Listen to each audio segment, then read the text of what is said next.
Bakit ganito si Herlin? Bakit ganyan kumilos si Herlin? Anong nangyayari sa kanya? Ayan nga ang mga katanungan ng mga netizens sa Miss Philippines Tourism 2023 winner na si Herlin Budol. Narito at ating alamin.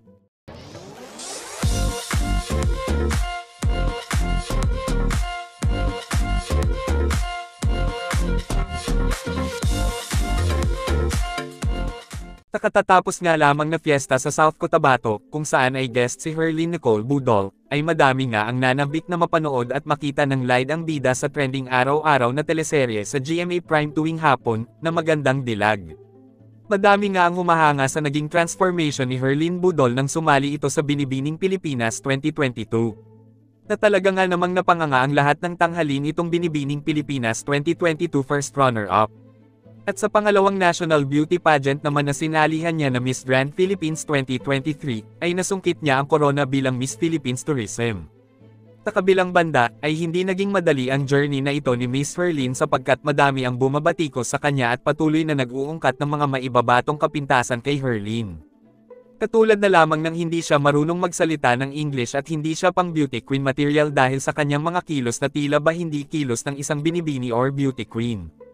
Dahil alam naman natin na si Herlin Budol ay nakilala sa Wowowin bilang host at komedyante at simpleng tao. At ang tawag nga niya sa kanyang mga fans at supporters ay mga kaskwami. Mahirap ang pinagdaanan na ito ni Miss Herlin. Dahil kinakailangan niyang gayahin ang kilos ng isang tunay na beauty queen.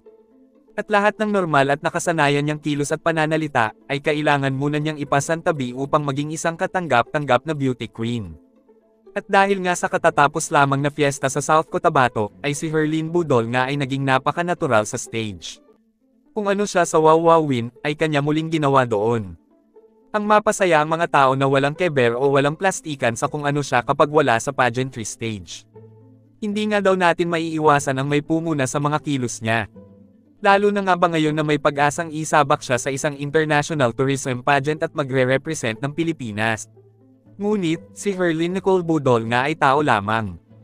Ayon nga sa kanya, na madami siyang pangarap sa buhay. Ang magpasaya ng tao at maging isang beauty queen. Hindi nga di umano madali para sa kanya ang dalawang persona ang kailangan niyang gampanan sa harap ng kamera. Una, ang maging kalog, kwela, at squammy na effortless nga niyang gawin upang magpasaya ng tao. Pangalawa, ay ang kilos ng isang tunay na beauty queen kapag siya ay nakasalang sa isang pageantry competition at magbigay ng inspirasyon sa lahat ng katulad niya.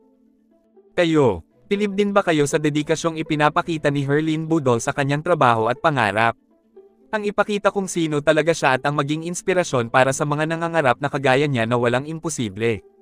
At kung ano ang inyong komento at saloobin, just comment down below at babasahin natin yan at pag-uusapan natin para sa ating susunod na video.